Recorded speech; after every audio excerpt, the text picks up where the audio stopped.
Assalamualaikum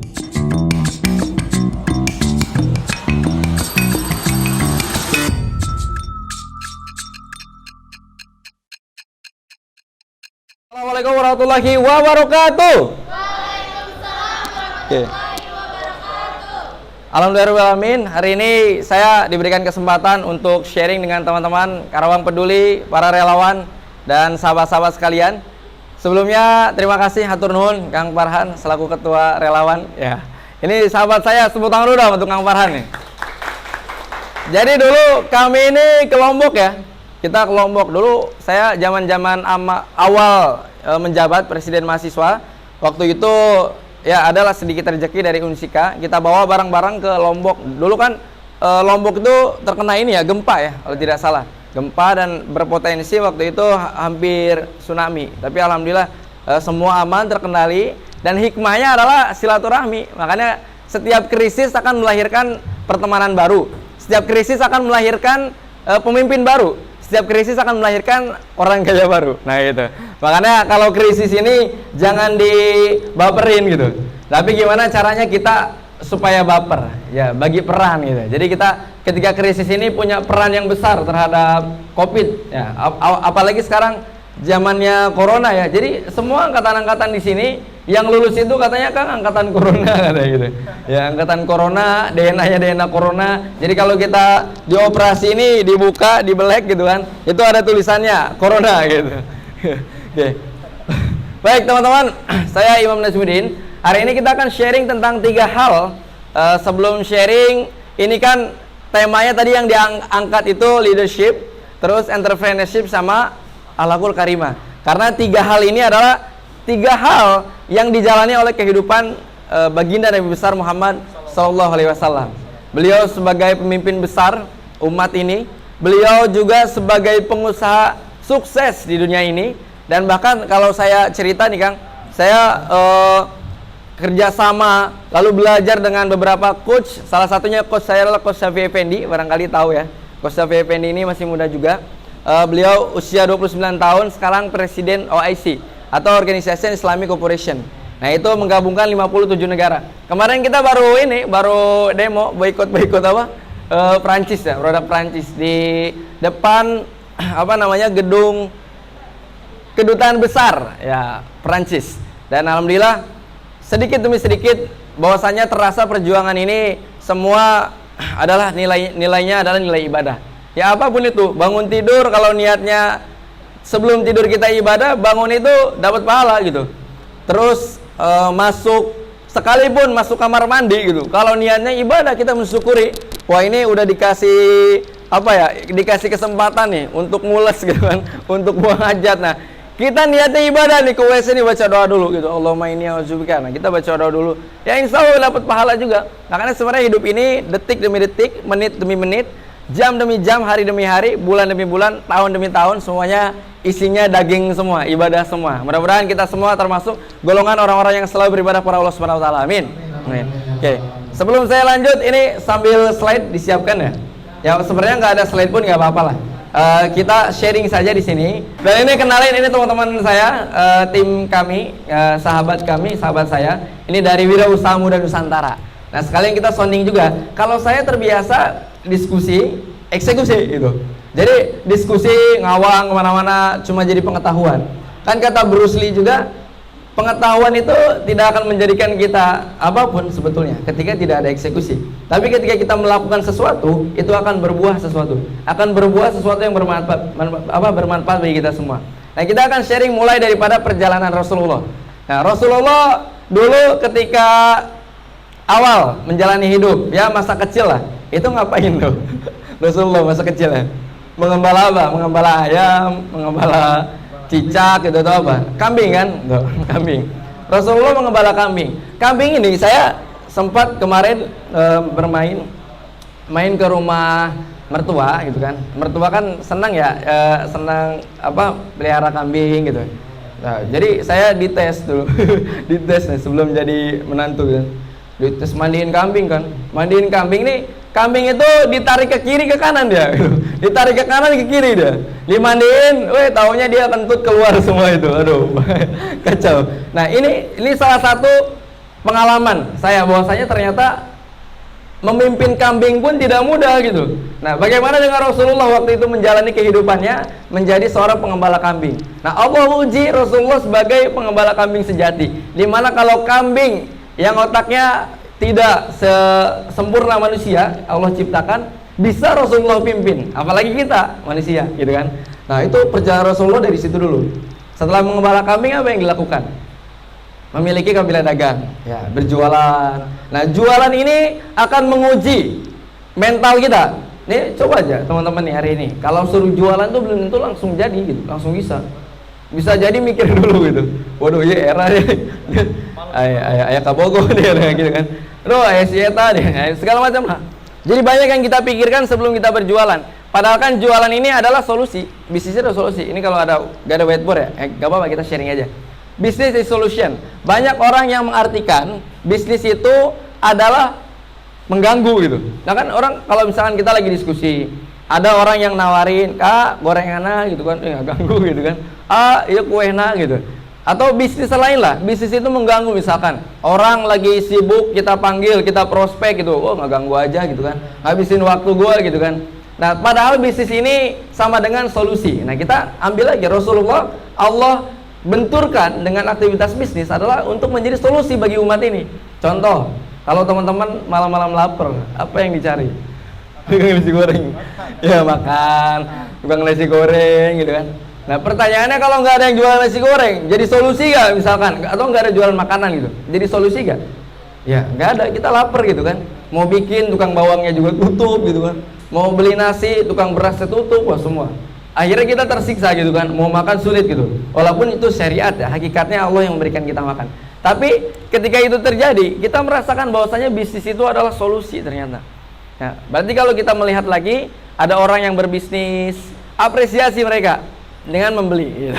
Contohnya, apresiasi mereka dengan kita harus bisa jadi seperti mereka. Yuk kumaha carana orang yang dagang gitu kan, era. Ya banyaklah berlatih. Nanti kita akan sharing sedikit. Itu slide-nya disiapin nggak? Yang udah siap ya? Udah tampil malah ya? Oh iya, kelihatan. Oke, kita sharing sedikit. Nah, ini peluang lah. Kita hari ini banyak orang yang melihat masalah di dalam peluang. Tapi tidak sedikit orang yang melihat peluang di dalam masalah. Contohnya corona. Sedikit gak orang kaya baru ketika corona? Ada gak maksudnya? Ada. Yang punya Zoom, ya, yang punya Zoom ini dia per bulannya 2,6 triliun. Luar biasa kan?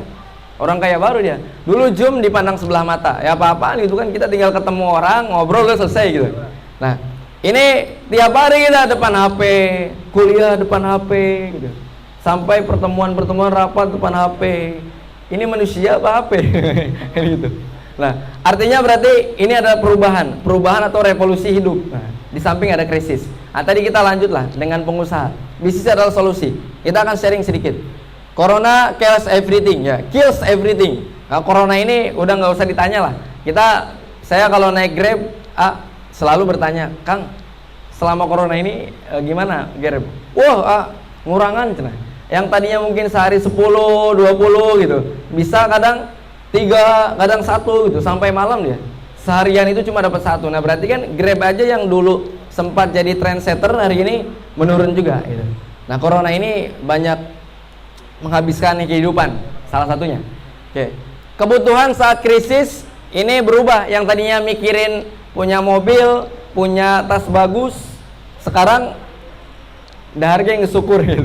Makan aja udah syukur alhamdulillah gitu.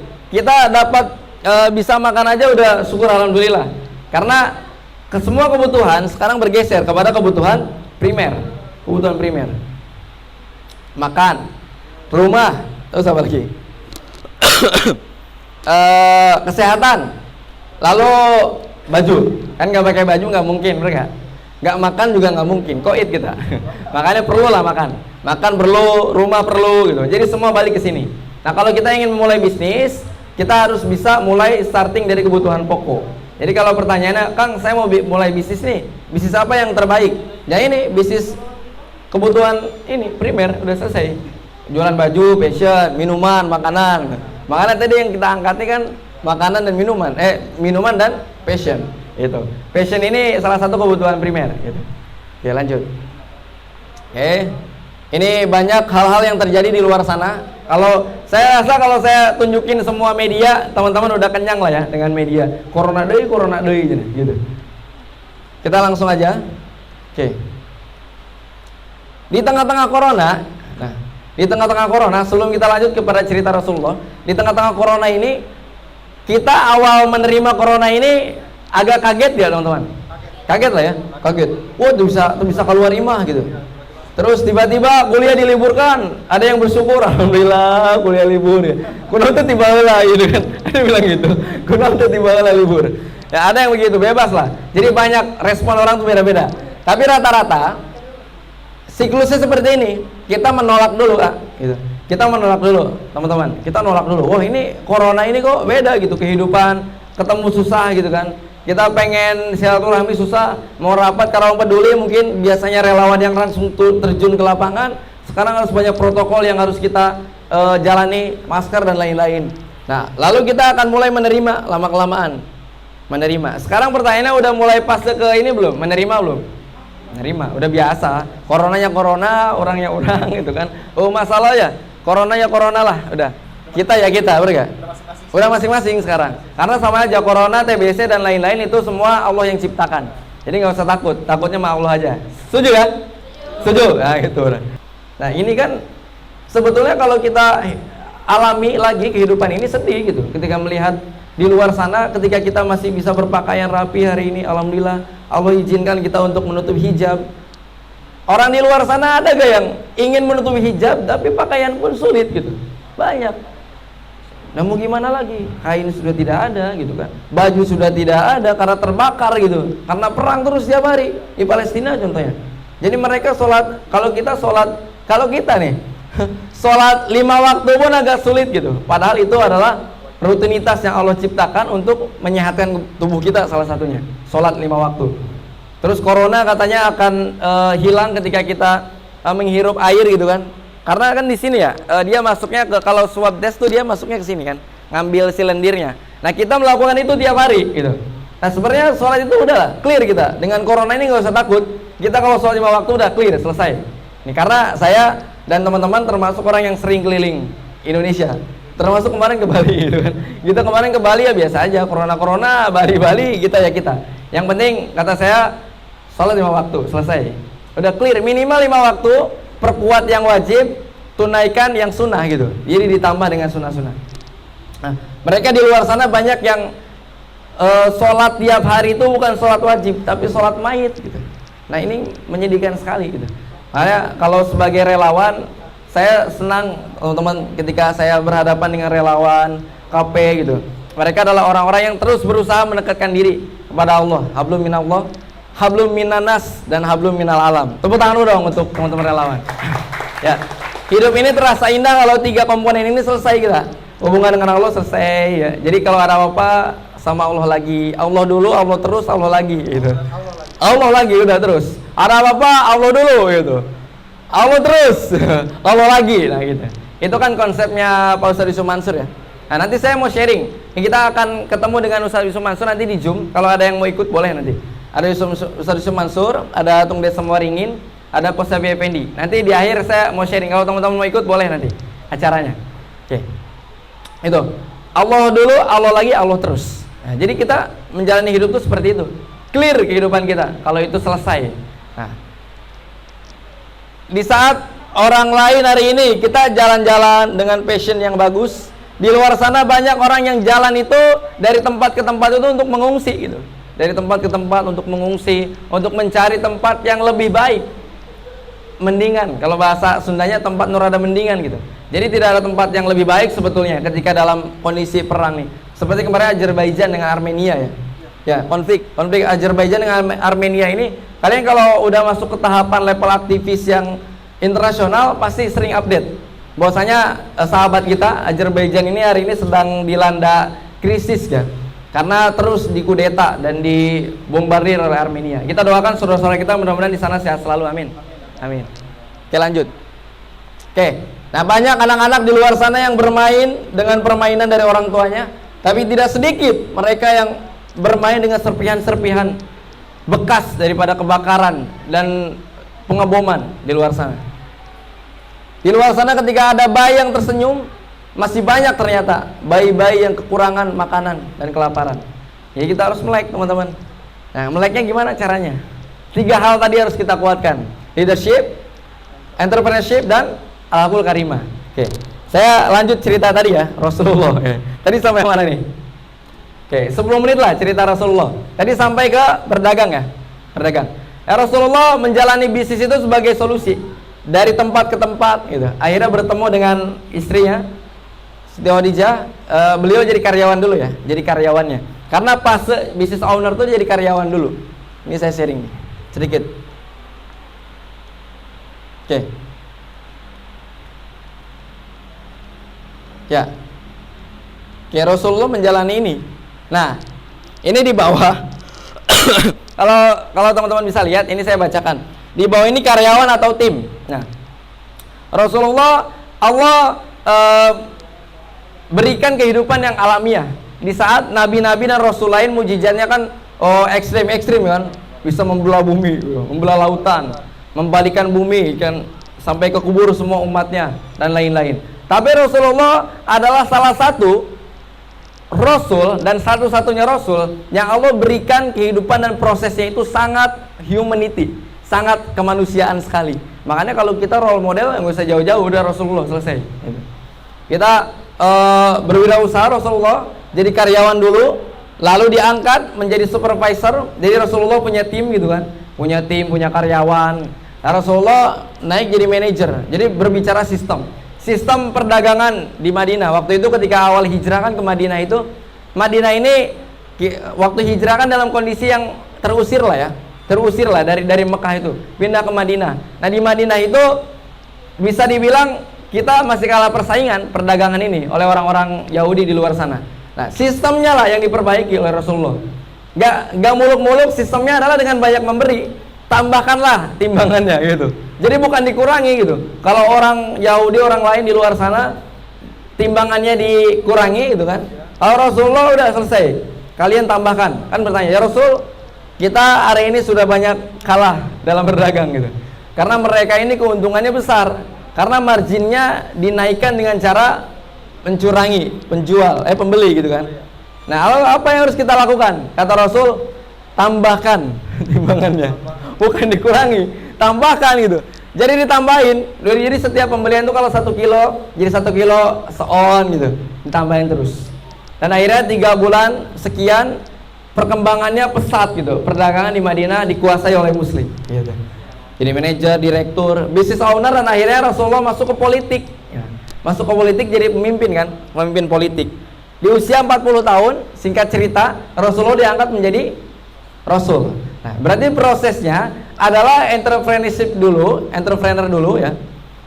Awalnya setelah akhlak, entrepreneur dulu. Setelah entrepreneur, barulah jadi pemimpin gitu. Jadi leader, bukan leadership ya. Kalau leadership itu berarti kepemimpinan. Tapi kalau leader itu pemimpin berarti.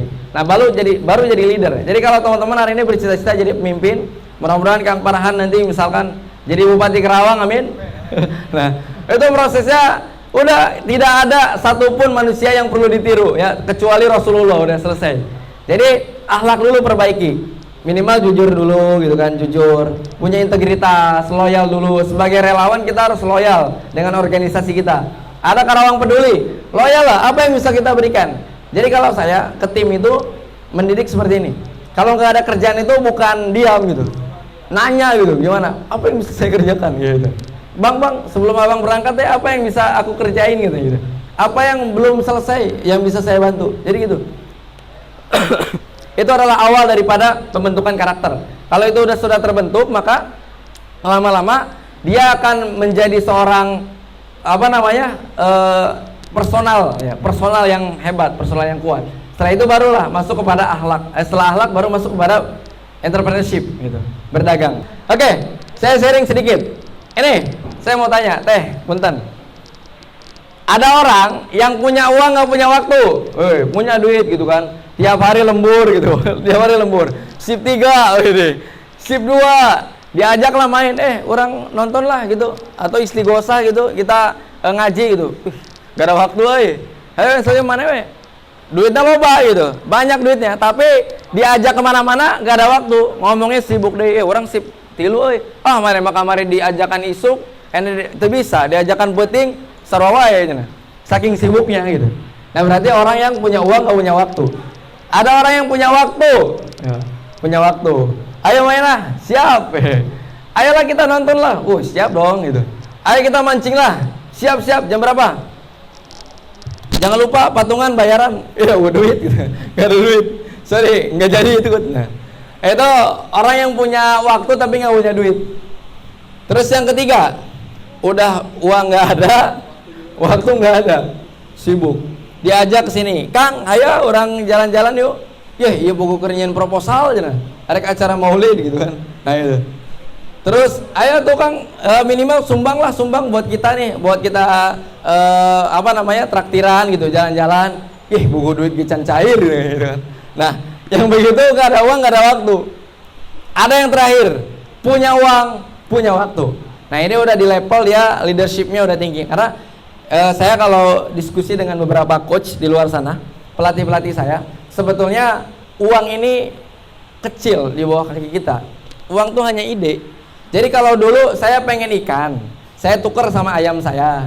Saya pengen ayam, saya tuker sama barang saya. Itu barter kan, sistem dulu. Ditemukanlah ide, jadi ada uang. Dulu logam. Terus kan kalau di Arab kan dinar. Barulah ada mata uang. Nah makanya uang itu adalah hanya sebuah ide gitu. Jadi uang, jangan sampai kita bekerja untuk uang. Tapi bagaimana caranya uang itu bekerja untuk kita. Nah berarti sudahlah. Tahapannya bukan lagi uang yang dikejar, tapi akhirat yang dikejar. Kalau akhirat yang dikejar, insya Allah uang itu akan mengikuti karakter orangnya. Nah, jadi kalau dia sudah punya uang, punya waktu. Jadi kalau contoh Kang Farhan nanti sama anaknya, Kang Pak gitu kan. Pak, nonjang gitu. Ayolah kita jalan-jalan ke Bali. Ya sayang kamu booking dulu di Bali, nanti Papa transfer gitu uangnya. Kan itu gagal, enggak? Waktu ada, duit ada gitu. Kira-kira pengen gak begitu? Pengen. Saya pun sama. Ini sedang mengejar kondisi ini. Jadi kalau dikatakan saya punya uang, punya waktu, ada. Tapi kadang masih suka kegeser ke sini nih. Kegeser ke sini. Kadang kegeser ke sini. Jadi beda-beda, enggak? Kadang ada posisi di sini gitu. Kadang di sini. Nah pertanyaannya, yang pertama ini apa kira-kira? Karyawan. Jadi karyawan mah duitnya kandel. Tapi diajakan ke itu dia waktu. Nomor terus. Lalu nggak ada uang, ada waktu, apa tuh? Pengangguran. Gagah memang pengangguran nih, diajak kemana-mana siap bos. Tapi duit gitu. Oke. Terus nggak ada uang, nggak ada waktu, apa nih? Apa coba? Orang Kang. Oke. Ini aktivis. Nah, saya dulu jadi ketua BEM Fasilkom, jadi presiden mahasiswa Unsika, jadi ketua Padi SMK 1 Karawang. Itu kegiatannya banyak deh, rapat di mana-mana gitu kan. Waktunya jalan ke Jogja, duit gitu. Nah itu, waktunya makan di tempat yang lebih branding gitu kan, nggak ada uang gitu. Nah memang aktivis ini perjalanannya begitu dia. Dia uang kadang nggak ada, waktu nggak ada. Sedih memang jadi aktivis tuh. Tapi jangan tanya, aktivis tuh dia relasinya banyak, bener gak? Relasinya banyak, temannya banyak, bener gak? Musuhnya banyak. Ya, bisa dibilang bukan musuhnya banyak ya, tapi banyak juga yang nggak suka gitu. Cari muka lah, atau soalim lah atau gimana. Padahal kita sedang berusaha menuju ini gitu, bener gak? Ya karena saya pernah mengalami jadi karyawan, Kang. Saya pernah jadi pengangguran, alhamdulillah gitu kan, sekarang enggak. Pernah juga jadi aktivis gitu, dimana uang nggak ada, waktu nggak ada gitu. Ya, alhamdulillah sekarang pun sedikit-sedikit kesini. Jadi saya ingin mengajak teman-teman, siapa yang mau di posisi terakhir ini? Ya, siapa yang mau? Mau ya? Nggak ngaco, nggak mau berarti. Oke, turun. Ya, kita bareng-bareng nanti. Jadi hari ini diskusi, besok eksekusi kalau bisa. Saya akan membuka peluang, banyak peluang. Pertama, reseller boleh ikut saya. Terus bisnis part time bisa. Kalau sambil misalkan jadi aktivis di KP, mau gabung dengan bisnis-bisnis kami boleh. Atau enggak setidaknya investasi. Kita punya uang nih Kang, Saya mau investasi properti. Properti kan berapa? Miliaran, bener gak? Nah, kita konsep propertinya jadi lot. Sistem lot ini adalah revolusi. Kayak taksi ke Grab, tahu? Di saat taksi, dia harus bayar karyawan, bener gak? Supir. Di saat taksi harus beli mobil, kendaraan. Grab apakah punya karyawan? No. Grab apakah punya kendaraan sendiri Grabnya? No. Itu punyanya driver sendiri. Nah, itu adalah revolusi bisnis transportasi. Nah, kita juga sama punya revolusi properti, dimana kalau dulu investasi properti itu harus miliaran, kalau sekarang bisa dicicil ratusan ribu, dan itu no riba, karena kita nggak senang dengan riba, nggak ada bunga 0%, dan itu bebas dicicilnya kapan aja. Tahu-tahu udah punya properti aja. Nanti saya cerita, makanya diskusi ya, abis ini diskusi. Kang Eta kumaha bisnis properti tadi, gimana caranya? Ayo siap, kita eksekusi. Pokoknya moto kami go berkah no riba gitu.